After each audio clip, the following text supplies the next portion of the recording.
So one night in the middle of May 1943, in the dark hours, 317 Squadron took off from the east of England. They flew over the Channel, they went over Dutch airspace and into Germany. The reason they were going into Germany was a really important strategic target on the Möhne Reservoir. At the foot of the reservoir is a massive dam, and that dam stopped huge areas from flooding. It provided water for towns and surrounding villages. It provided power and electricity. It provided clean water for munitions and bomb development and all that kind of stuff. So this was a really important strategic target. The RAF had been practicing for months to do this. They had to fly at an incredibly low altitude, so low in fact that when practicing, one plane crashed just because a wave came up and hit it. That's how low they were flying. So they were flying that low. They developed a new type of bomb that could get past all of the various different protective measures the Germans had in, and they were going to try and blow up this dam. At the foot of the dam is a town called Himpelpforten, which means Heaven's Gate, and in that town there's a little church, and in that church there's a little bell tower. And so Father Birkenkampf, who is the priest in that church, knows that if he ever hears a plane, if he ever hears planes coming to attack, if he ever hears a bomb drop, he knows it's probably after that reservoir. So what he needs to do is go into the bell tower and start ringing the bell. And that's exactly what he does in the middle of the night on May the 16th, 1943. He hears the sound of an attack, and so he runs into the bell tower and he just starts ringing the bell. It's not a Sunday ring, it's not a wedding ring, it's a ding, ding, get out, get out, get out. And everybody in the villages and the surrounding towns knows when they hear that alarm bell, run, get to high ground because the reservoir is under attack, the dam is about to go. Father Birkenkampf rings that for 20 minutes. For 20 minutes people are escaping, and then the dam is breached. Then the bombs work and the water just floods through. Father Birkenkampf keeps on ringing. In fact, he keeps on ringing until his body is washed away. Nobody knows how many people he saved that night, but 1,300 died, and some of the RAF squadron died under the attack.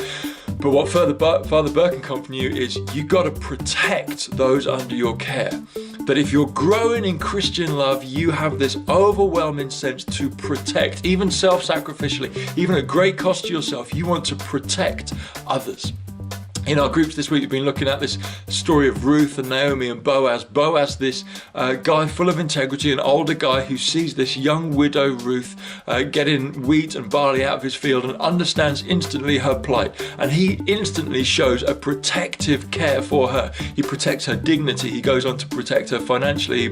He marries her, but he does it all in the right way so that he protects her security and her family, and he provides for her long term, and he protects her dignity and her name, and does it all graciously the whole way. But everything he does is about protecting her from the future, protecting her from the young farmhands who might want to have their way with her, protecting her from gossip in the streets, protecting her from whatever might come her way in the future.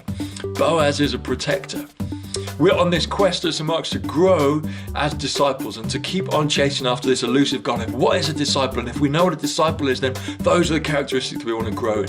And this month we're looking at love. And last week we looked at how the tenacity of love, it just keeps on going. It's tenacious. It doesn't get knocked down.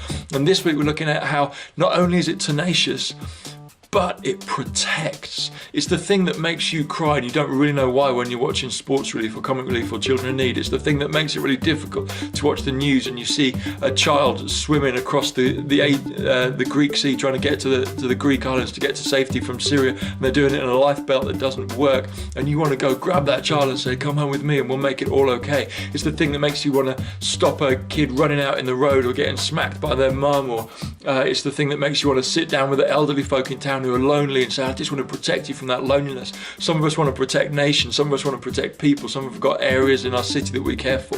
If we're growing in Christian love, we're going to be growing in this sense inside us where we see an injustice and a thing that is wrong and we say, no, I want to protect the people that's happening to. I want to offer them grace, I want to offer them safety, I want to offer them protection. The reason we do that is because, as David notes in the Psalms, right in the middle of the Bible, he says, God, you are my protector. You protect me. You keep me safe. You shelter me. You care for me. Later on in the Bible, somebody says, God is love. There's another list in the Bible. Love is, you've heard this one at weddings, love is patient, it's kind, it's gentle, it keeps no records of wrongs. At the end of the list, it says this: love always protects. It always hopes. It always trusts. It always protects. So I want to encourage you this week in your groups, chat about that, chat about this week's topic. We want to grow in love. We don't want to just grow in this airy-fairy romantic Valentine's thing. We want to grow in real, concrete, tenacious, protective love. Have a great week. We've got Make Lunch happening this week on Tuesday and Thursday, so get down to that if you can. Pray for it if you can't. Pray for it and come down, go for a 2-for-1. Other than that, see you next week.